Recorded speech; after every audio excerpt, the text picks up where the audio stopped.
বিসমিল্লাহির রহমানির রহিম। আমি এখন রয়েছি মাধ্যমিক উচ্চ শিক্ষা অধিদপ্তরের এই অফিসিয়াল ওয়েবসাইটে দেখতে পাচ্ছেন। এখানে আসলে নোটিশ বোর্ডে রয়েছে 2025 শিক্ষাবর্ষে ডিজিটাল লটারি সংক্রান্ত বিজ্ঞপ্তি।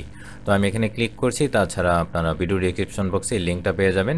এখানে এসে আপনারা বিজ্ঞপ্তিটা দেখে নিতে পারবেন। এখানে রয়েছে পিডিএফ ফাইলটা, আমি এখানে ক্লিক করলাম।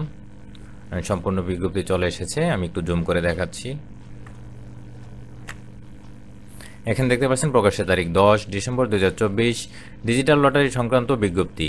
মাধ্যমিক ও উচ্চশিক্ষা অধিদপ্তরের আওতাধীন 2025 শিক্ষাবর্ষের সরকারি ও বেসরকারি, মহানগরী ও জেলা সদর উপজেলা পর্যায় পর্যন্ত মাধ্যমিক বিদ্যালয়ে প্রথম শ্রেণী থেকে নবম শ্রেণী পর্যন্ত শিক্ষার্থীদের ভর্তি প্রক্রিয়া ডিজিটাল লটারির মাধ্যমে অনুষ্ঠানের সিদ্ধান্ত গৃহীত হয়েছে। উক্ত সিদ্ধান্তের আলোকে কেন্দ্রীয় ডিজিটাল লটারির প্রক্রিয়ার সাথে অন্তর্ভুক্ত প্রতিষ্ঠানসমূহের প্রথম শ্রেণী থেকে নবম শ্রেণীতে শিক্ষার্থী ভর্তির লক্ষ্যে সরকারি ও বেসরকারি, মহানগরী ও জেলা সদর উপজেলা পর্যায় পর্যন্ত মাধ্যমিক বিদ্যালয়ের শিক্ষার্থী নির্বাচন অনুষ্ঠান আগামী 17 ডিসেম্বর 2024 খ্রিস্টাব্দে মঙ্গলবার সকাল 10টায় আন্তর্জাতিক মাতৃভাষা ইনস্টিটিউট 1-এর ক সেগুনবাগিচা, ঢাকা 1000-এ অনুষ্ঠিত হবে। উক্ত ডিজিটাল লটারি অনুষ্ঠানের সময়সূচি সংশ্লিষ্ট সকলকে নির্দেশক্রমে অবহিত করা হলো। তো এই ছিল বিজ্ঞপ্তিটা। পরবর্তী আপডেট পেতে চ্যানেলটি সাবস্ক্রাইব করে সঙ্গে থাকুন। বিদায় নিচ্ছি। আল্লাহ হাফেজ।